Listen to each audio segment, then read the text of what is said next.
തിരിഞ്ഞു നോക്കാൻ മനസ്സുകൊണ്ട് അല്പം പേടിയായിരുന്നു എനിക്ക്. പക്ഷേ ഒരുവിധം ഞാൻ ധൈര്യം സംഭരിച്ച് തിരിഞ്ഞു നോക്കുമ്പോൾ അവിടെ ആരും ഉണ്ടായിരുന്നില്ല. പക്ഷേ പടിക്കെട്ടിലൊരു വലിയ വെടിക്കാക്ക വെള്ളത്തിലേക്ക് അമർത്തി ചവിട്ടിയിരിക്കുന്ന കാലുകൾ ഉറച്ചു നിൽക്കാത്തത് പോലൊരു തോന്നൽ. ഒരു നിമിഷം വെള്ളത്തിൻ്റെ തണുപ്പ് കൂടി വന്നു. പെട്ടെന്നാണ് ഓടിക്കാറ്റ് ശ്രീനി അങ്ങോട്ട് വന്നത്. ഹിമ, ഇനി ഇറങ്ങരുത്, അനങ്ങാതെ അവിടെ നിൽക്ക്,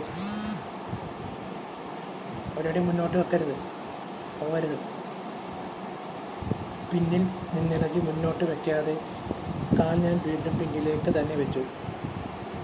നിറഞ്ഞു കിടന്ന വെള്ളത്തെ പകഞ്ഞു മാറ്റി ശ്രീനി പതിയെ എനിക്കടുത്തെത്തി. എൻ്റെ കയ്യിൽ പിടിച്ചുകൊണ്ട് തിരികെ പടിക്കെട്ടിലോട്ട് കയറി. എന്താണ് നിൻ്റെ ഉദ്ദേശം?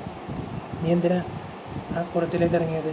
ഞാൻ വെറുതെ താമരപ്പൂ, ഇതാ നിൽക്കണ വെള്ള താമരപ്പൂ, അതെടുക്കാൻ വേണ്ടിയിട്ട് ഇറങ്ങിയതാണ്.